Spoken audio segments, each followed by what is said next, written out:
Assalamualaikum warahmatullahi wabarakatuh. Selamat pagi, siang, sore. Salam sejahtera untuk kita semuanya.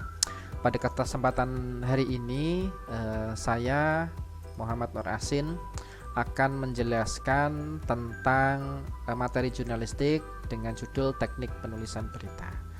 Oke, kita lanjut ya. Jadi pada hari ini saya akan menjelaskan 4 poin. Yang pertama adalah hakikat jurnalistik, kemudian prinsip kerja jurnalistik, nilai berita, dan teknik penulisan berita.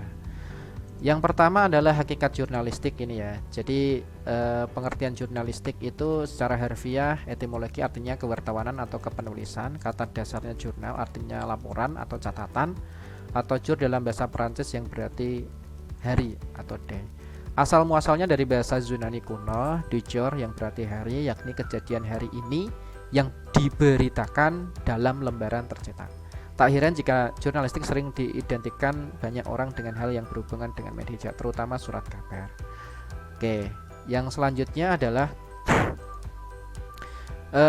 jurnalistik secara konseptual mengandung 3 pengertian, yaitu jurnalistik adalah proses atau aktivitas kegiatan mencari, mengumpulkan, menyusun, mengolah, mengedit, menyajikan dan menyebarluaskan berita kepada khalayak melalui saluran media massa. Jadi selain menyusun, kemudian ngedit tulisan gitu ya sebelum disajikan.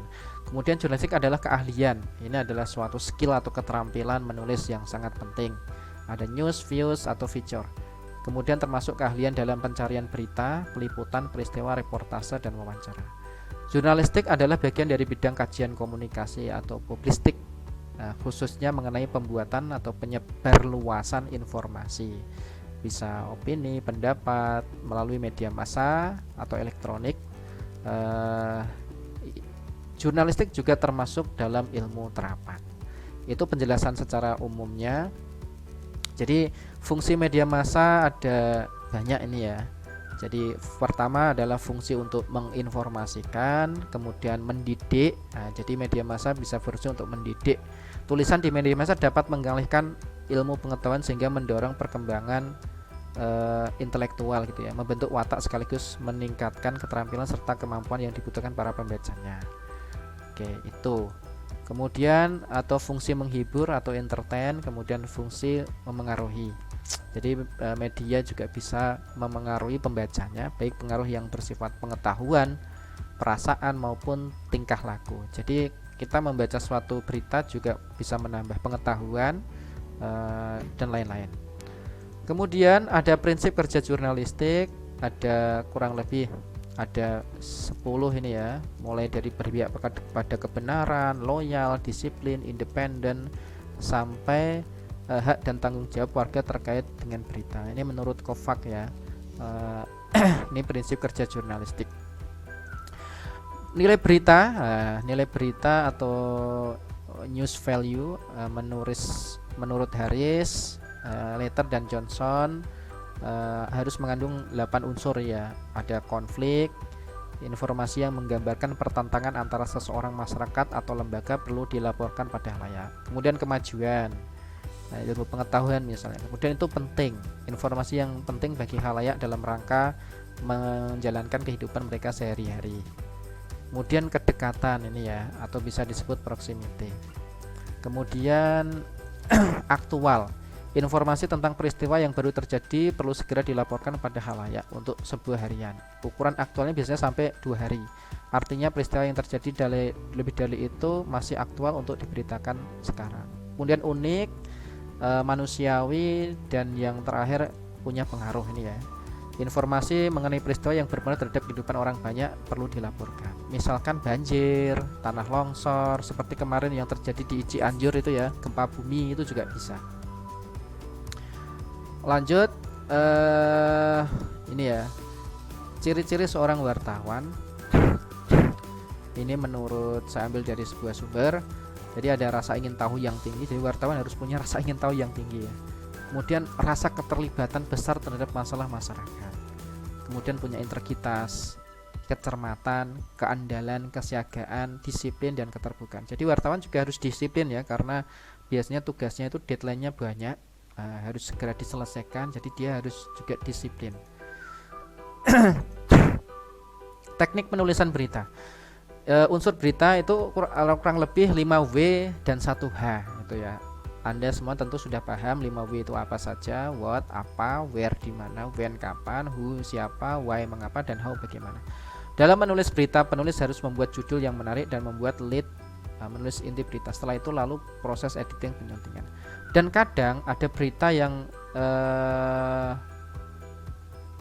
ditambah 6W ya. W yang satunya itu wow gitu ya. Atau biar berita itu bagus atau menarik, kadang diberi sensasi yang wow. Tapi secara umum ya 5W dan 1H. Kalau 1 wow-nya itu memang kecenderungan media-media sekarang ada berita yang dibuat biar viral seperti itu ya, atau wow gitu. Kemudian menulis berita lah. Menulis berita, pengertian berita adalah laporan tentang suatu kejadian yang dapat menarik perhatian pembaca. Berita adalah laporan tercepat dari suatu peristiwa faktual, penting, dan menarik. Jadi tentunya berita yang kita tulis itu ya faktual, penting, dan menarik ya. Bisa kejadian-kejadian yang ada di sekitar kita dan lain-lain. Jadi ini nilai berita ada cepat, faktual, menarik, dan penting. Kemudian cepat itu menekankan sesuatu yang baru, memberikan pemahaman dan informasi pada pembaca yang tidak ia ketahui sebelumnya. Faktual ya, berdasarkan kejadian nyata, penting, menyangkut kepentingan orang banyak, menarik, membuat orang penasaran, ada misalkan human interest, unik, lucu, mengandung keganjilan, dan lain-lain. Kemudian teknik reportase, sebelum kita menulis, tentu kita melakukan atau mencari berita atau news hunting. Adalah salah satu tahapan proses penyusunan naskah berita selain perencanaan, penulisan naskah, dan proses penyuntingan naskah atau editing. Hunting news dilakukan setelah rapat redaksi. Lah, seandainya di dalam suatu media ada rapat redaksi, kemudian sudah ada pembagian kita mau liput apa, kemudian dalam rapat redaksi diputuskan untuk mengangkat profil seseorang misalnya, maka segera setelah itu dilakukan wawancara. Itu dinamakan news hunting. Kita berburu berita. Atau seandainya ada informasi yang mendadak, seandainya kecelakaan atau mungkin peristiwa-peristiwa banjir, itu juga kita bisa langsung ke tempat lokasi meskipun kita sudah merencanakan, oh ternyata ada berita yang lebih menarik, kita bisa mencarinya. Kemudian dalam melakukan peliputan dikenal teknik reportase. Teknik ini merupakan proses pengumpulan data yang digunakan untuk penulisan karya jurnalistik. Ini ya, tulisannya data ya, mohon maaf. Reportase merujuk pada aktivitas komunikasi jurnalistik, yaitu aktivitas mewawancara dan melaporkan peristiwa. Jadi laporannya nanti dalam bentuk tertulis. Nah, kalau reportase kurang lebih ada observasi, wawancara, dan melakukan riset ini ya. Jadi secara umum seperti itu. Jadi kemudian ada nulis. Jadi jenis dan struktur berita ada strike news, depth news, investigasi news, interpretative news, opinion news, dan lain-lain. Jadi yang pertama strike news itu menyajikan informasi terpenting saja yang mengandung unsur 5W1H pada paragraf awal, alinea pertama hingga alinea kedua terhadap suatu peristiwa yang diberitakan. Berita jenis ini sangat terikat waktu atau deadline karena informasi sangat cepat basi jika terlambat disampaikan kepada konsumen. Biasanya strike news menggunakan bangunan piramida terbalik ini ya. Jika Anda menulis berita yang aktual, tulislah dalam bentuk strike news atau bisa disebut dengan hard news. Berita jenis ini ditulis secara singkat, lugas, langsung, dan apa adanya. Dibuat seperti itu agar pembaca dapat memahami dengan cepat dan mudah. Hal tersebut dilakukan karena strike news berisi berita aktual yang sifatnya perlu segera diketahui pembaca. Penulisan jenis berita yang satu ini juga dianggap sebagai keahlian dasar seorang wartawan karena isinya yang singkat dan tanpa perlu bermain kata. Iya, ini strike news. Kemudian ada dua jenis berita strike news, yaitu hard news dan soft news gitu ya. Bisa dilihat. Ini hard news, kemudian ada soft news. Kemudian 3 tuntutan utama dalam membuat strike news, yaitu yang pertama kecepatan, yang kedua kelengkapan, yang ketiga adalah akurasi. Jadi cepat, lengkap, dan akurat itu penting. Jadi kalau lengkap ya unsur 5W1 hanya ada, cepatnya cepat menulisnya, kemudian akurasi ya jangan sampai menulis itu tidak akurat ya, kita harus seakurat mungkin. Ini contoh piramida terbalik, jadi yang penting itu di bagian atas, yang tidak terlalu penting di bagian bawah. Kemudian ada deep news, dikenal dengan berita mendalam, penekannya pada why ya, dan how, bagaimana peristiwa itu terjadi. Deskripsi berita, analisis, dan mengungkap banyak fakta penting sebagai pendukung. Terkadang so what, apa yang terjadi kemudian dipakai untuk mendekatkan berita pada kebenaran prediksi lebih lanjut dari suatu peristiwa. Intinya adalah berita mendalam.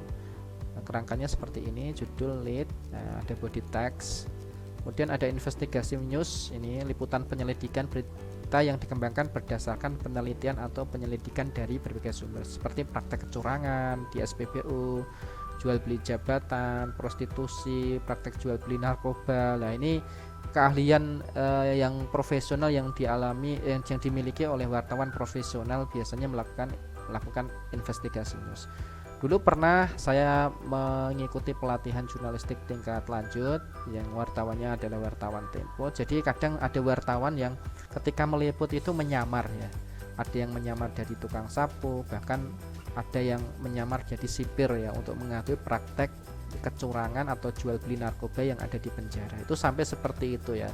Kadang melakukan investigasi tidak cukup sehari, seminggu, 2 minggu, dan bahkan ada yang sampai 1 bulan lebih gitu ya. Itu investigasi news. Kemudian ada interpretatif news, berita interpretasi ya, berita yang dikemas dari berita struktur dengan penambahan informasi latar belakang, wawancara dan pengamat, dan data-data terkait sehingga menjadi sebuah berita yang lebih jelas, lengkap, dan komprehensif. Seperti contohnya adalah dampak kenaikan harga BBM terhadap harga sembako. Biasanya BBM naik, sembako naik. Kemudian opini news, yaitu berita yang berisi laporan tentang pandangan, ide, komentar, pemikiran atau pendapat seseorang. Biasanya pendapat para cendekiawan, sarjana, ahli, pejabat, dan lain. Contoh komentar pengamat politik ya tentang kebijakan tertentu. Misalnya Menteri BUMN menyampaikan sesuatu terkait dengan pendapatnya dan lain-lain. Nah, demikian ya penjelasan singkat dari saya, mudah-mudahan bermanfaat. Terima kasih. Saya akhiri, wassalamualaikum warahmatullahi wabarakatuh.